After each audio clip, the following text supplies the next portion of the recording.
Comment poser un strass sur une pose? Vernis semi-permanent ou vernis permanent. Vous avez fait votre pose en couleur et votre cliente souhaite avoir un strass pour faire plus joli. Vous allez premièrement griffer un tout petit peu la couleur, donc la dernière couche de couleur de votre pose. Donc vous allez passer une lime mousse toute douce, comme celle-ci, pour juste rayer légèrement la surface et donc recréer une accroche puisque vous avez cliné votre couleur. Donc vous venez juste passer un petit coup de lime douce, lime mousse ou bloc. Vous pouvez passer le coup de bloc aussi. Mais celle-ci a l'avantage de bien pouvoir passer dans les petits recoins.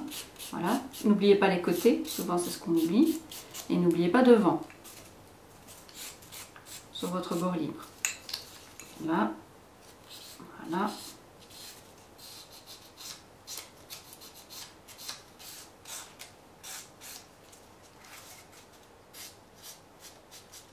Voilà, très doucement pour être sûr de ne pas enlever votre couleur bien entendu. Vous passez un petit coup de coton et avant toute déco, je conseille, bon si vous avez du cleaner c'est bien, mais ce qui est encore mieux c'est du nail prépare. Parce que le nail prépare a l'avantage de déshydrater et donc de créer une bonne adhérence pour votre finition ou pour vos stickers.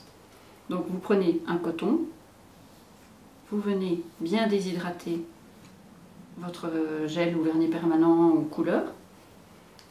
Et c'est là que vous allez pouvoir positionner votre strass. Comment faire pour le strass? Vous avez deux solutions. Soit vous prenez de la colle, vous mettez un petit point de colle à l'endroit où vous allez poser votre strass, sur le bord libre, près des cuticules, comme vous voulez. Donc moi je vais le placer au centre pour que vous voyez. Donc vous mettez un petit point de colle, voilà. Et avec un crayon à strass comme celui-ci, vous allez venir chercher le strass souhaité. Donc vous choisissez une couleur, peu importe, je vais prendre jaune, voilà. Et je viens le poser à l'endroit où j'ai mis mon petit point de colle et j'appuie. Puisque c'est une colle de contact, en appuyant, le strass va venir se coller.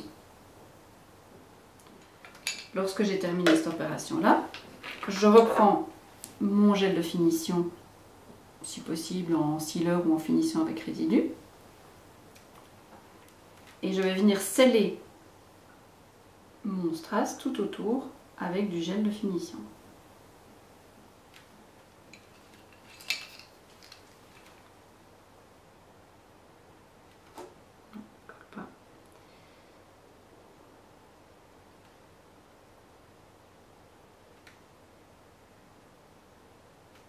N'oubliez pas de border votre finition et vous repassez un petit coup autour.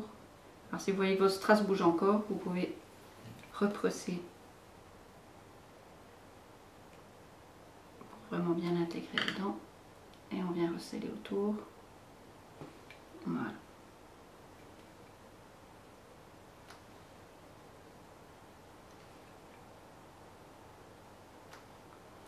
Évitez de passer avec la finition sur le strass, vous venez vraiment bien autour. Vous pouvez même faire une sorte de petit cratère en venant en marche arrière, ici. Et après vous le relissez pour qu'il n'y ait pas. Alors fréquemment, quand vous avez des petites bosses dans votre finition, c'est parce que vous vous précipitez.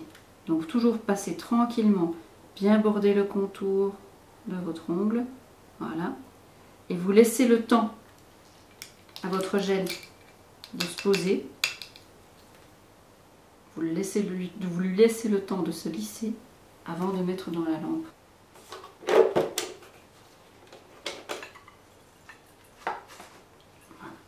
Quand vous avez une finition avec résidu, quand vous sortez de la lampe, vous pouvez mettre une deuxième couche et après vous devez cleaner.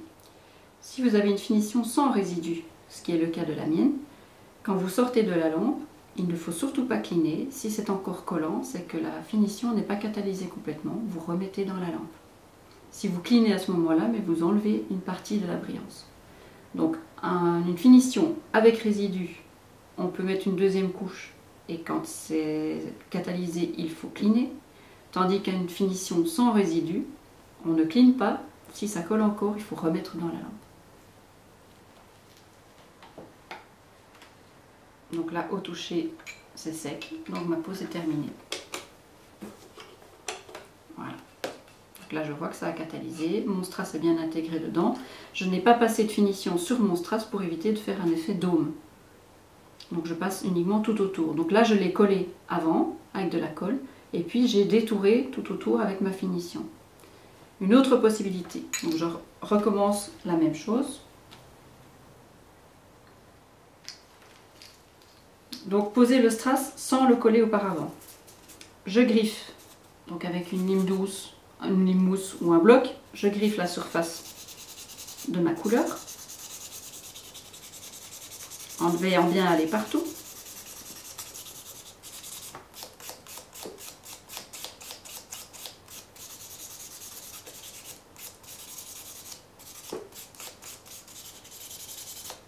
Voilà. Toujours penser à bien dépoussiérer et déshydrater pour que ce que vous allez mettre adhère bien, que ce soit un strass, un stickers, n'importe quoi. Si vous déshydratez bien, vous enlevez bien les poussières, ça va donner une meilleure adhérence. Quand c'est prêt, là je commence par mettre la finition directement, avant de mettre le strass. Donc je recouvre mon ongle de ma couche de finition. Je commence toujours par le milieu pour éviter de mettre du gel dans la cuticule. Donc mon premier geste c'est de descendre, après je remonte, je redescends, je remonte, je pars à droite, je remonte, je pars à gauche. Je fais mon petit bordé, je peaufine pour être sûr qu'il est bien partout et j'attends que mon produit se lisse tout doucement. Pendant ce temps, donc je ne le mets pas sous la lampe, je récupère avec mon petit crayon, je récupère un strass, je vais mettre un petit violet, tiens aujourd'hui c'est joli, voilà. J'ai le strass au bout de mon crayon et je viens le poser où je veux. L'avantage de cette méthode, c'est que si votre cliente ne souhaite pas l'avoir là où vous aviez mis le point de colle, vous pouvez le bouger, le positionner là où il vous semblera être le mieux. Tant que vous n'avez pas catalysé, votre strass peut être bougé. Donc vous le repositionnez par exemple ici, en bord de cuticule, voilà. Toujours faire attention que votre gel se relisse bien. Si vraiment il est mal lissé, qu'il a du mal à se repositionner parce que vous avez bougé le strass, vous remettez un petit coup de pinceau avec très peu de gel. Vous revenez lisser ici la surface, voilà, puisque je l'ai bougé. On attend quelques secondes que le gel se lisse. Bon, Ken il fait ça. On attend que le gel se lisse tranquillement, voilà. Et quand il est lissé, on met dans la lampe. Voilà, le temps de catalysation est terminé. Donc mon strass est collé, mon ongle ne colle plus et il ne bougera plus. Voilà.